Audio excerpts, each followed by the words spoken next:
Hi, my name is Brad and this is Areta, and we're the owners and operators of Mapleine Machine and Tool located in Northeastern Pennsylvania.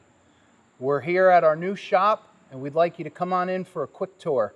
So everything really starts with this machine over here. This was my second, not my first South Bend, this was the second South Bend that I restored. It was in fantastic shape. I got it for a song, a couple $100. I redid it. And this is really what gave me the bug to restore more machines and more machines. So I originally sold this to somebody, to a friend of mine, and then he wanted to sell it back to me. So I jumped at the chance to bring it home and put it in the shop. So this is a very important machine right here. This guy over here is obviously, this is a 1971 Bridgeport mill. Pretty standard, every shop has them. Now, it's important to say, I've done all my milling. When I started this company, I did all the milling, obviously, on this Bridgeport. I got into metalworking because of my older brother, and at dinner in high school, he would come and he would show all the pieces of metal that he cut, all the little boxes that he made, all the things that he turned on a lathe, and it really got me interested in wanting to do metalworking. So when I became old enough and got into high school, that's when I joined Metal Shop, and our high school had a machine shop program as well, like a year later, and I joined that and took that all the way to graduation. So over here we have a gearhead lathe. Before I was running everything on a belt-driven 10-inch lathe. We definitely needed a bigger machine for bigger projects, something gear-driven with a lot more power. This is a Precision Matthews TL1640. It's a phenomenal machine. It is incredibly accurate, super tight, quiet. I couldn't be more happy with this machine. Just all good stuff. Another good thing that I chose this model actually is it has a huge spindle bore. A lot of the work we do, we have recurring jobs where we're dealing with 2-inch plastic. This will allow it to go through the bore, and I could run pieces, cut them off, and pull them through in a production type of environment. So over here, this is actually like my favorite lathe. This is the Hardinge HLVH 1993 vintage. I love this machine. It's super accurate, very accurate, very quiet, and it's a joy to use. One of the things that I put on here is I adapted this LED. It's simply a Home Depot light, and it goes right over here on the splash guard. I still need to put a piece of plastic here.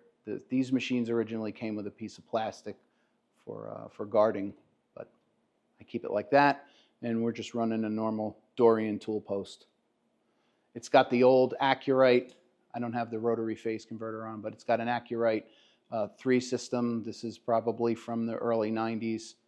This is our newest machine. We just got this probably about a month ago of the filming of this video. This is a Hardinge DSM 59, normal, standard second op lathe. I just call it my turret lathe. In a lot of ways, this machine is faster than CNCs. If you could set up a job really quick, 2-3 operations, you could knock it out very fast. I used to have one of these when we had the shop in the garage. We had one of these, and I loved it. I used it on so many jobs, so I feel like it's an important asset to the shop to have one of these. Areta could be making a part on the CNC lathe, and instead of building, let's say, a last operation into the G code, I could just walk over, grab the parts, and just pop them off as they're coming off right there. So it's flexible. If we have multiple jobs running at the same time, can never have enough lathes, right? So and this one does have the pull down splash guard. During high school as well, I had a job at a machine shop that was actually right up the street from me. And I rode there on my bicycle and knocked on the door and asked for a job, and they put me right to work cleaning the bathrooms and sweeping up and cutting grass and everything not metal related. After a while, they put me on production work, and I was drilling holes and all this kind of stuff. But the people at the shop told me, if you want to be a machinist, you really should go to college, take trigonometry courses, math courses, and stuff like that. So that kind of scared me. I didn't want to go to college. So when I did graduate high school, I just wound up getting into the Carpenters Union with my father and with my brother. Right here we have a Tormac CNC lathe. This is the machine that got me interested in machining, as we were running parts at one point, and I thought I'd never do that in my life, and here I am getting up to speed with a lot of the capabilities of this machine. Come and take a look inside. All right, now come over to the milling section of the shop where we have a Haas mini mill. I love this machine more and more with every job that we run. It's got many features. I'm learning a lot about it, on how to set it up, run it, and succeed with every job that we create.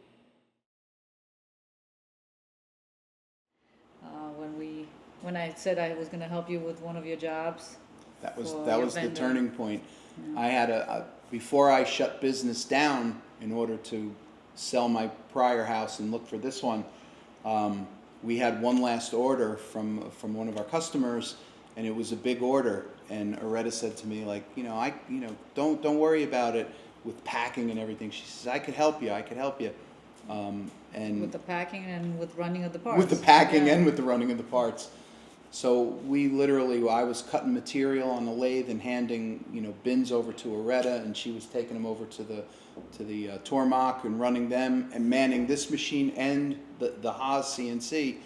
And when the job was done, you said, like, yeah, it was a lot of fun, very therapeutic. Obviously, he was the brain behind setting up the machines. I was the pinky pressing buttons and running the parts, and but we got it done, and we were also able to move out of your garage as well as the basement. Remaining machines you had in the basement. Yep. So we were kind of bringing it on our own. Yeah, it was a lot of fun. Aretta helped me take all the remaining heavy items that were relegated to the basement.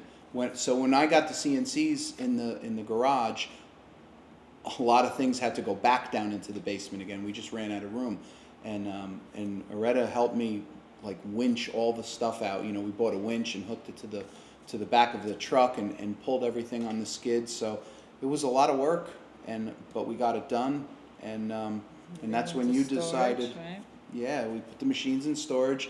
We looked for the house that we're in now, and that's when Aretta said to me, she says, when you open the shop back up and go into business, I would love to work in the shop as much as possible, as much as the work will allow. So this year's been a good year for you. You were able to quit your job and go full time, and now Aretta's with me in the shop all day long. Learning, running parts. Yeah. This is our fixture cabinet. We have fixtures that I make for the jobs. We got some soft jaws here. These are actually Saunders Machine Works fixture plates. Some of them are blank. Some of them are the actual mini pallets. We got our second Kurt Weiss here. For instance, this is one of the fixture plates that we created for a reoccurring job, one of our bread and butter jobs. Over here we have a couple of rotary tables. We've got a Bridgeport rotary table, a Troike, and a small little South Bend rotary table.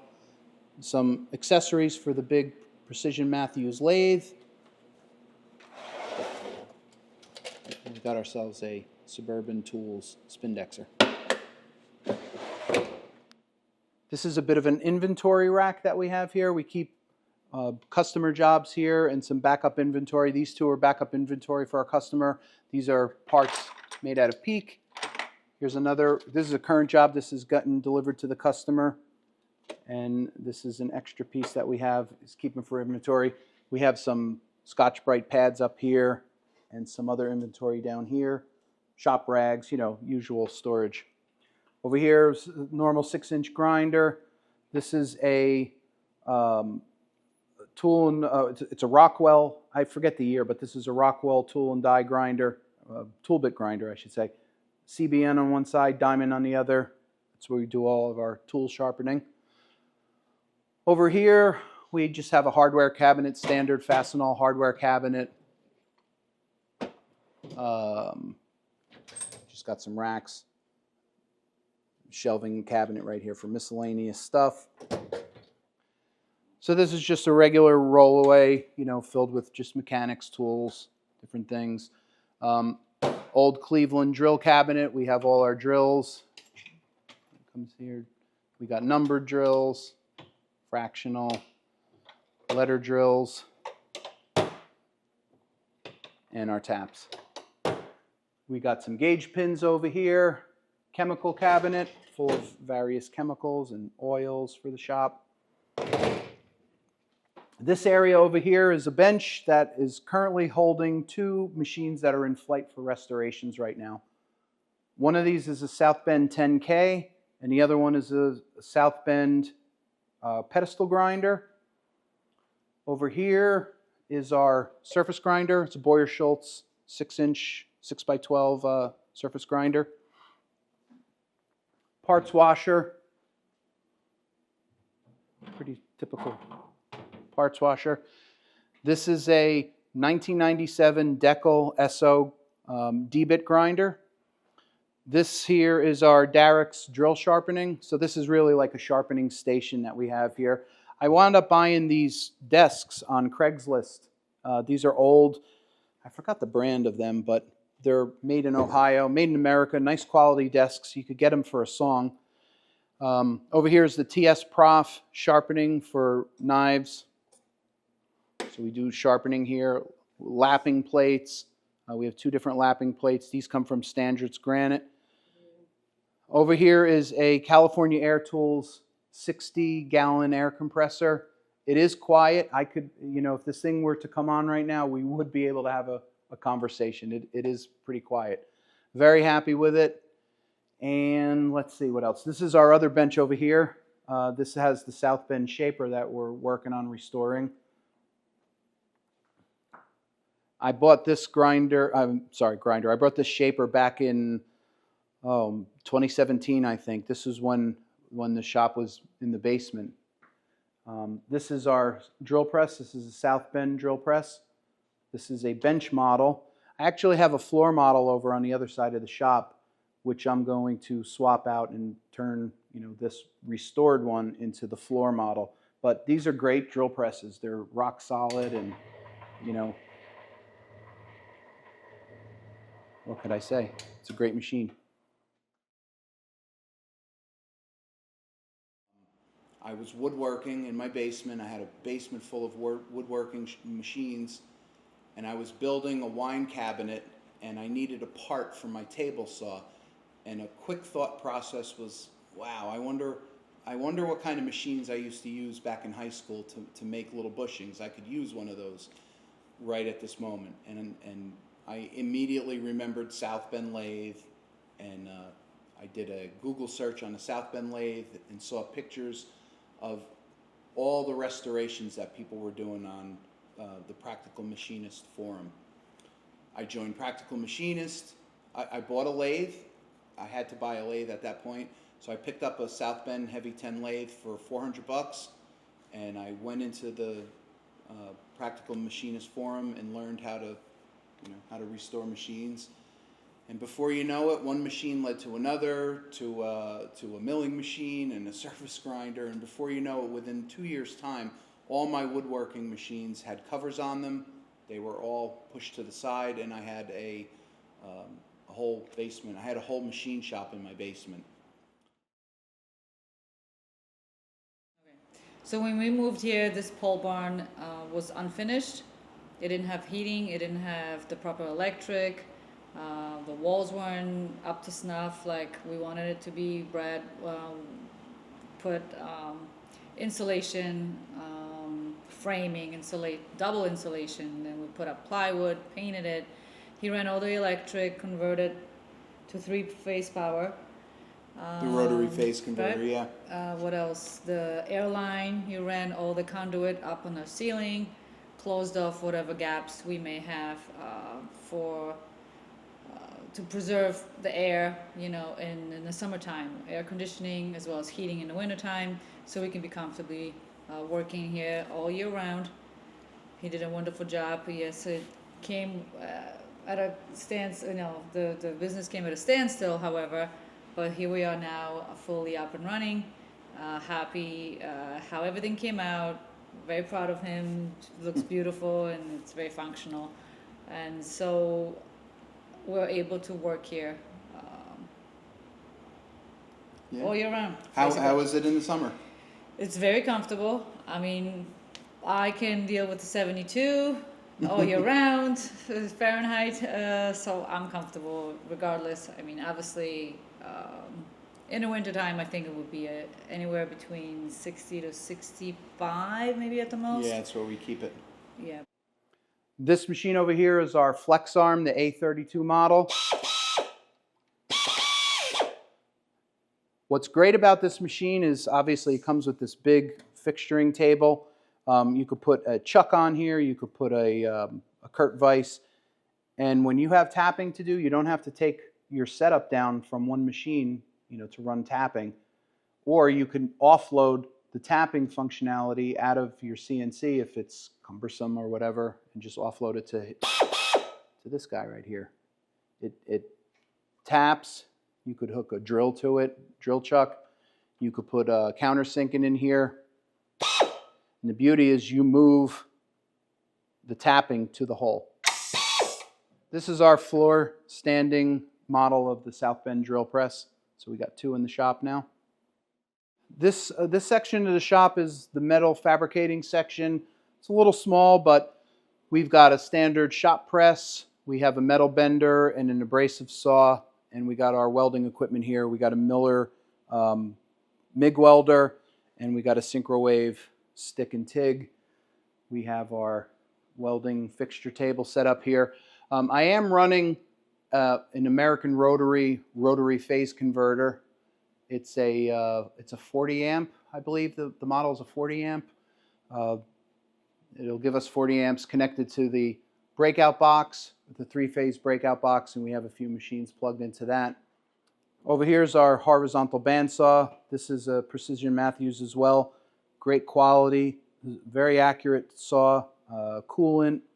What else can I say? It gets the job done time and time again, and very accurate cuts. Over here is just a standard tool cabinet. We keep most of our lathe tools in here.